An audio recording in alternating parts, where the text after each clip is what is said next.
Akshata. Today we are at episode number 5. And when I think of calmness and patience and really presence, I think of her. That's Avantika Malhotra. She's a counselor and expressive art-based therapist currently working in Mumbai and Pune. So let's wait and listen to her untold story. Welcome Avantika. How are you doing? Thank you, Akshata. Thanks for having me. It feels really nice to be here and to be part of this really special initiative that you have started. Thank you, Avantika. You really see the difference of calmness and patience when I talk about that. You will see in her soon. Okay, so just my first question to you is, what's your journey with expressive arts?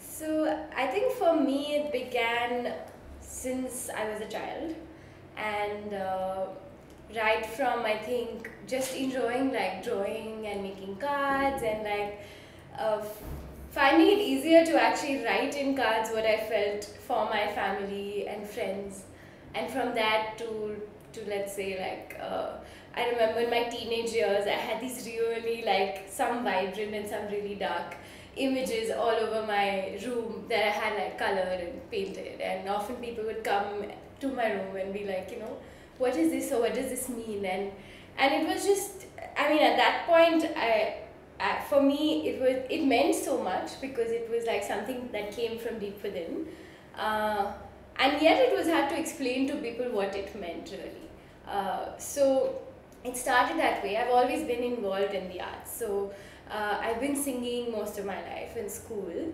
In college I got involved with dramatics and theatre, and I think from there, yeah, just always enjoyed like also witnessing plays and cultural events, going for gigs, karaoke. So arts has always been a big part of my life. Okay, great. And what are the reasons for using these arts for yourself, and what would be the reasons that you would have people really vouch for expressive arts? So the reason is that it is definitely something that helps you access more than just words. So even now as I'm talking, like my hands just move, right? And so there is a story to tell, and if you were to mute this right now, that there'd also be some communication happening just through my body. And so that's pretty much it. The body has so much stored within it in the form of memories, experiences, thoughts, feelings, emotions, that they do come out through words, but not all of us are really, verbal or articulate with words. So for a lot of us, the arts ends up being that sanctuary, I'd say, that allows this expression to come out sometimes more naturally, sometimes more raw, more authentic, sometimes from a deep place that we also don't know existed. Yeah. So I found that to be like my safe haven, and I found that it just makes sense to kind of bring this out into the world to people, and especially in spaces like therapy and counseling and group processes, which are for self-expression and for growth and reaching a higher potential. So yeah. And talking about successes, what has been your success story with expressive arts? I mean, I'd still consider myself in my early years. So this year would be, say, the completion of 5 years of being in this field. And I'm pretty happy and proud that I stuck around, given that it is a challenging field in India. It's still growing. So for me, when I started off, and I remember that, so I graduated from my bachelor's and master's in psychology, and I ended up working in the corporate sector for a few years, and then realizing that something was amiss. And I think many people have this kind of story now, so it's not so new. But for me, it was, that coupled with a couple of personal things that were happening around the same time. And it was really like the early 20s when I went through almost like this quarter-life crisis, and I felt like something had to change, something had to shift. And also, I had these questions of like, what am I working for? What value am I adding? I want to be able to see the impact. And when you're when you're studying psychology in college, it's quite a romantic subject in that sense, where you have all these promises of the amazing work you're going to be doing and the lives you'll be touching. And then the reality of that was far from it for me at that point. So then I decided to go back and study some more. And that's when I pursued my counseling and expressive arts therapy from Bangalore, from SMART, Studio for Movement and Art Therapies. And I feel like that year for me was a huge turning point. And I have to mention that before all of this, I also went through a phase myself where I felt quite low, and this was around that same time when all these questions about who am I and what am I, what's my purpose were coming up. And at the time, I think my family couldn't really understand why I was feeling this way. For them, I had a successful career, friends, family. There was no reason to feel unhappy, and yet I was feeling that. And luckily for me, in our family, one of my aunts is a counselor, and she's been heading an organization for many years.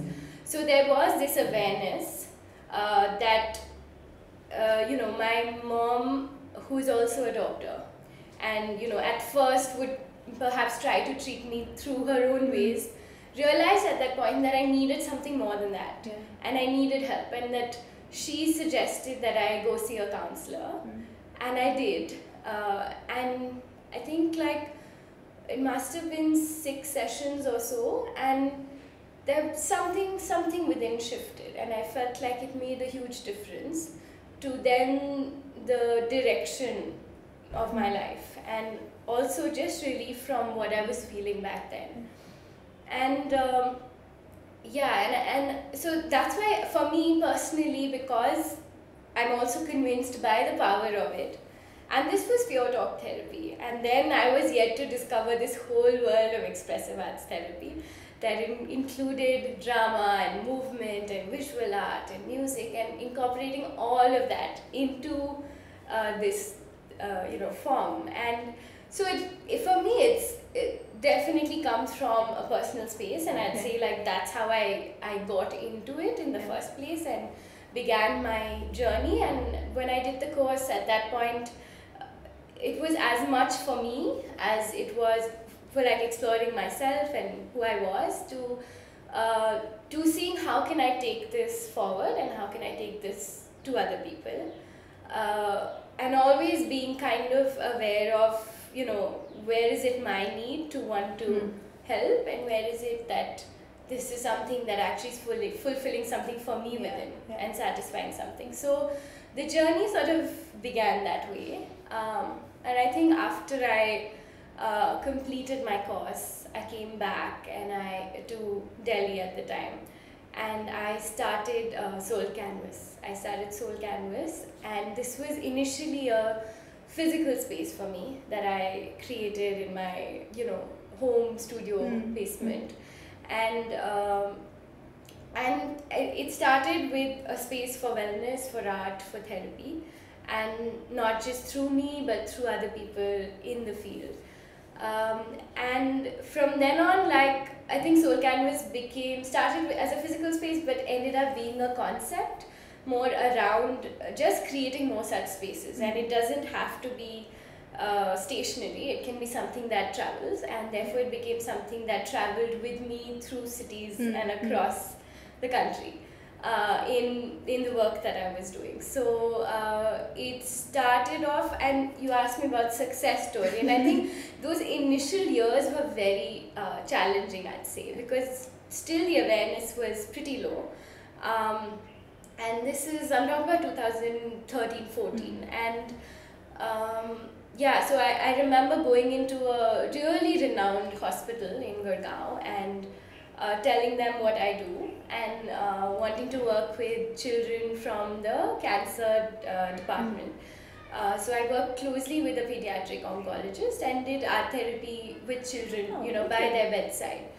And this was a 3-month project, and I think my goal and my aim was to then convert this into some sort of a job for myself and also build awareness. And while, like it may not have panned out exactly the way I wanted to, I still see it as a success story because I feel like those 3 months happened. There was awareness that was created around art therapy. There was great response from the children, like literally, smiling the minute I would walk in with my art cart, by their bedside. And the doctor who I was working with so closely, there was one point I remember very clearly where, one child I had in one of my art therapy sessions with him, I asked him, okay, so, would you like to draw your treatment? And where do you think you are in your healing process? And this is a very young 6-7-year-old child, and he draws a bridge, and he shows me like a midpoint somewhere, yeah.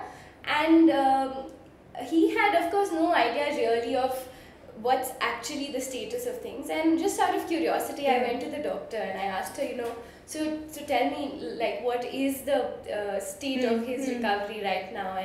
And she said, I think he's somewhere midway there.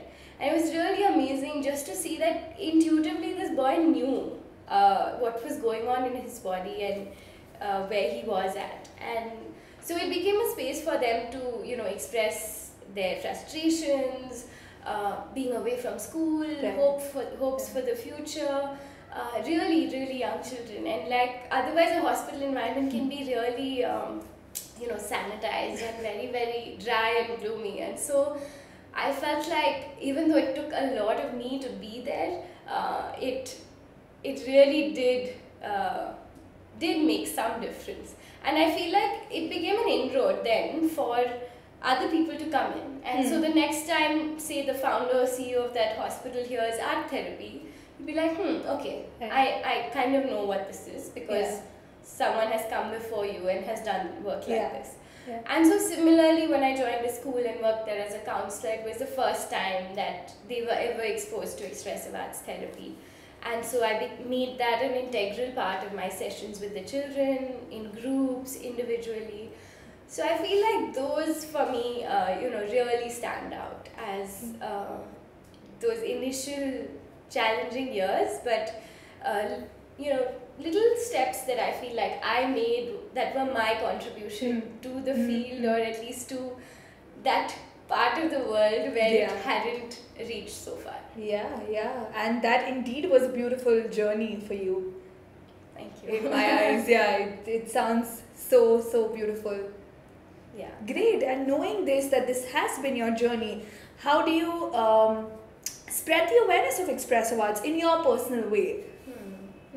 Soul Canvas, of course, being one of them, but what are the other things that you do to tell people about what is expressive arts? So for starters, I think every time someone asks me what you do, that becomes like a talking point, right? To share about it. But apart from that, I think awareness through social media, through Facebook. I've been doing a couple of art therapy retreats in Mysore. So I'd say that organizing just basic level workshops, introduction to dance movement therapy or art therapy, or being involved more in, say, teaching or mentoring students who are looking to make this a career in the future, even school students or graduate students who already have heard of it and are excited.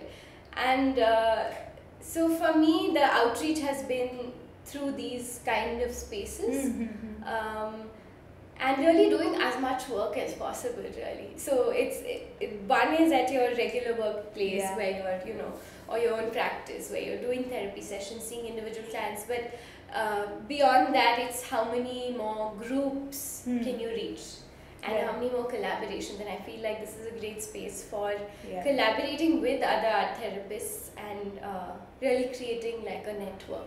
The conferences we do every year with SIMTI, which is the Creative Movement Therapy Association of India. There's some great work happening in, say, Bangalore, Pune, a little bit in Delhi, some in Mumbai. So it is spreading. There's Chennai. So definitely. Yeah, I think we're in a good place. Yeah. The growth is steady and it's upwards. Yeah, and looking at like these blooming places coming up and all of us working together, where do you see Expressive Arts in the next 5 years? I see it boom. Okay. Yeah. I think like it's very exciting to think about that. It's also exciting to see how many students are enrolling Right. for the training courses. How many training courses are coming up, and so it's inevitable that schools, hospitals, NGOs, centers are now making a position for art-based therapists. Right. Yeah. And that's just it's just how it's going to be. So people are beginning to value the arts as not just luxury, but it really has some very basic inherent power to heal. Yeah. Thank you for that. And I'm going to tell you a little secret about Avantika. Recently, we were having a conversation, and she said that she would also want to teach in colleges and introduce expressive arts to them. So, would you like to say something about that?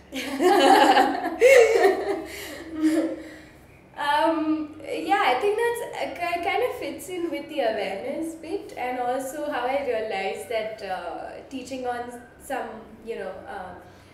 courses around in Pune University and affiliated with other organizations, I realized I enjoy teaching. So I figured back in Delhi I also did a couple of awareness workshops in schools to introduce it as a career opportunity, that this is something that exists, right?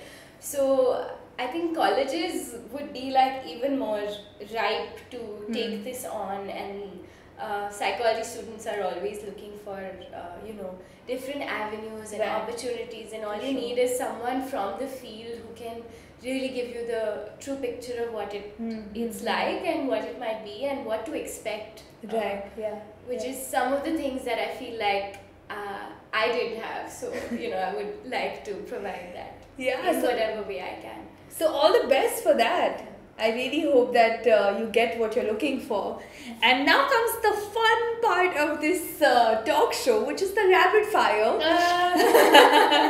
I see the nervousness. It's going to be all fine, and you have to just give us the first word that comes to your mind. Okay. Or the first thing that comes to your mind. Okay, are you ready? Yep. Sure? Okay. So one quality that makes you the facilitator that you are today.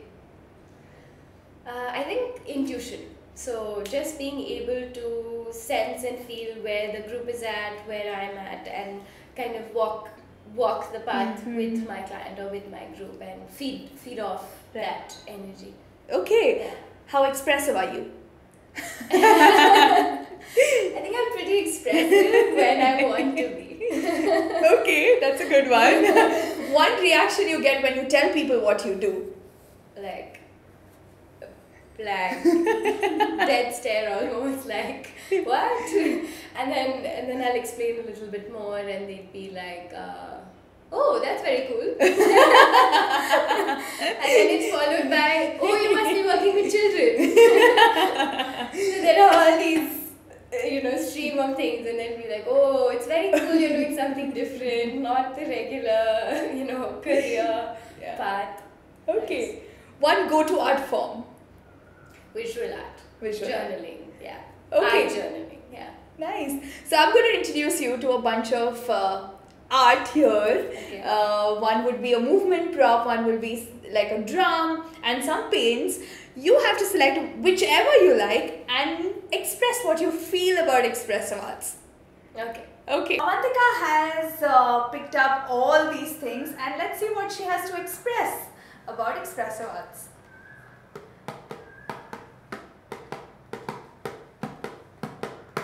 दिल है छोटा सा, छोटी सी आशा, मस्ती भरे मन की भोली सी आशा, चांद तारों को छूने की आशा, आसमानों में उड़ने की आशा, दिल है छोटा सा, छोटी सी आशा.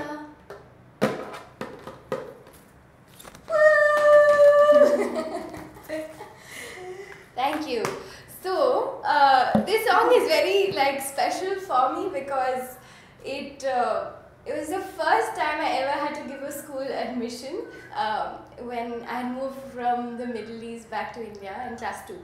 And I didn't know any Hindi and I couldn't write that paper, and like my admission was contingent on that.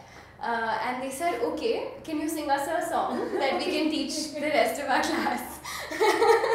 And so this was the song I sang. So it has really special memories because it got me admission in the school that I wanted. And this was also the school my mom went to and my relatives went to. And I think like school totally shaped part of who I became. So yeah. This is also like gratitude for that, and I also feel like my school gave me a lot of this culture and affinity for the arts and exposure to the arts that then contributed to like me making this my very significant part of my career. Wow, that was beautiful, Avantika. Thank you so much for sharing your untold journey with us. Got a sneak peek into your life, and it was just beautiful to listen to everything that you spoke about. So thank you so much. And that was truly special to talk to Avantika. She told us really so many things about her, and thank you so much for doing this. So we'll be back next time with somebody new who we can talk to and listen to their untold stories. So stay tuned. And we'll be back.